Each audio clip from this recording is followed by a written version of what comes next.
नमस्कार दोस्तों, NJ study official channel पर आपका बहुत बहुत स्वागत है। दोस्तों, इस चैनल के माध्यम से लगातार आपको सभी परीक्षाओं से संबंधित अपडेट दिए जाते हैं, तो आप चैनल को सब्सक्राइब जरूर कर लें ताकि आप भी सभी चीजों से अवगत रह सके। दोस्तों, आज का न्यूज एमपीपीएससी यानी मध्य प्रदेश लोक सेवा आयोग को लेकर है, तो हम देख लेते हैं कि क्या है आज की न्यूज।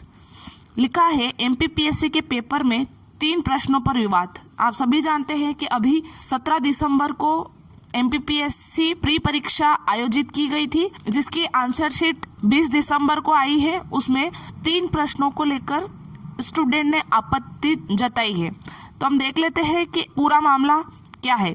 मध्य प्रदेश लोक सेवा आयोग एमपीपीएससी की राज्य सेवा प्रारंभिक परीक्षा और राज्य वन सेवा प्रारंभिक परीक्षा 17 दिसंबर को आयोजित की गई थी। इसकी विशेष प्रोविजनल आंसर की पीएससी ने 20 दिसंबर को जारी कर दी है। इसमें 3 सवालों के जवाबों को लेकर विवाद है। उम्मीदवार इन जवाबों को गलत बता रहे हैं और इसलिए आपत्ति लगाई जा रही है। उम्मीदवारों को प्रोविजनल आंसर की पर आपत्तियां लेने के लिए 7 दिन का समय दिया गया था। आपत्तियां आने के बाद आयोग इन्हें विशेषज्ञ कमेटी के सामने रखेगा। कमेटी सभी तथ्यों को देखने के बाद फाइनल आंसर की जारी करेगा। पीएससी ने इस बार साइंस एंड टेक्नोलॉजी और कंप्यूटर के प्रश्नों को बढ़ाया था, जबकि राजनीति और मॉडर्न हिस्ट्री के सवालों की संख्या कम की थी। आयोग के अनुसार 15 से 20 दिनों में फाइनल आंसर की जारी कर दी जाएगी। आगे लिखा है आपत्ति सही तो सभी को मिलेंगे अतिरिक्त नंबर। यदि कोई प्रश्न गलत है या जवाब को लेकर विवाद है तो कमेटी उस प्रश्न को डिलीट कर सकती है। नए नियम के अनुसार कोई प्रश्न डिलीट होने पर उसके नंबर सभी उम्मीदवारों को मिलेंगे। पहले नियम था कि जो प्रश्न डिलीट होता था उसे कुल नंबर से हटा दिया जाता था।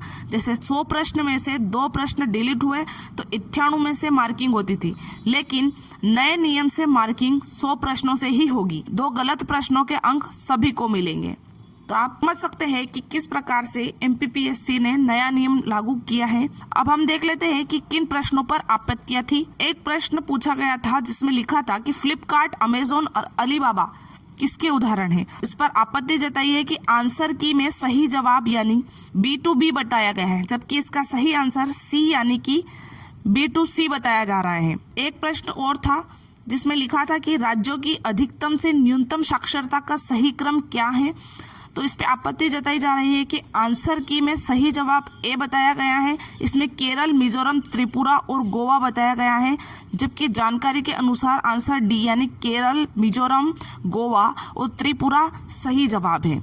एक प्रश्न और है जिस पे आपत्ति जताई गई है। वो प्रश्न है किस साल में लॉर्ड विलियम बेंटिंक द्वारा प्रेस स्वतंत्रता प्रदान की गई थी। तो इस पर आपत्ति जताई गई है कि आंसर की में सही जवाब D यानी कि साल 1835 है, जो सही भी है, लेकिन इस सवाल में तकनीकी गलती यह है कि प्रेस की स्वतंत्रता के लिए भारत में बेंटिंक नहीं बल्कि लॉर्ड मेटकॉफ को श्रेय दिया जाता था। आयोग ने इस बार साइंस एंड टेक्नोलॉजी और कंप्यूटर के प्रश्नों को बढ़ावा दिया है, जबकि राजनीति और मॉडर्न हिस्ट्री के सवालों की संख्या को कम कर दिया गया है।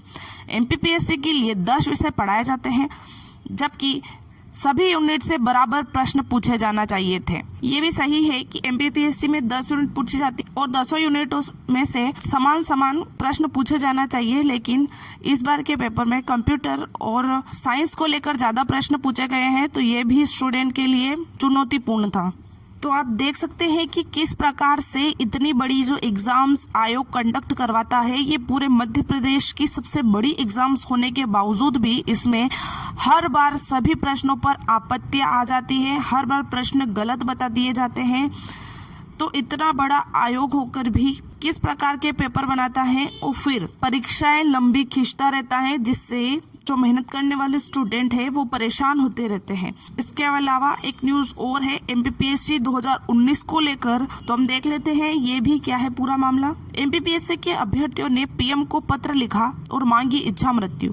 Madhya Pradesh public service commission के 2019 के 1983 अभ्यर्थियों ने प्रधानमंत्री कार्यालय को सामूहिक पत्र लिखकर इच्छा मृत्यु की मांग की है। अभ्यर्थियों ने बताया है कि ओबीसी आरक्षण के चलते पिछले 5 साल की भर्ती परीक्षाओं के परिणाम विवादों में है।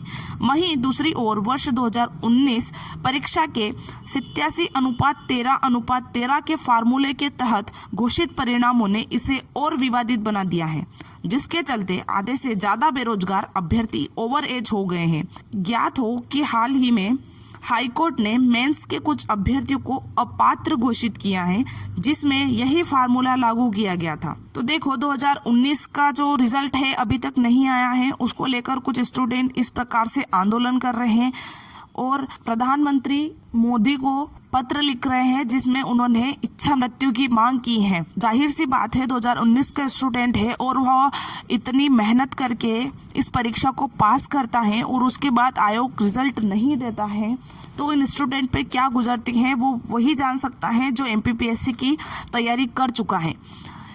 ये बहुत ही कठिन परीक्षा मानी जाती है और इसे फाइट करना इतना आसान नहीं है। दिन रात एक करना पड़ता है जब जाके ये एग्ज़ाम क्वालिफाई होता है, और फिर इस टाइप से रिजल्ट अटका देते हैं तो फिर स्टूडेंट हड़ताल करेंगे ही सही और इच्छा मृत्यु की मांग करेंगे ही सही।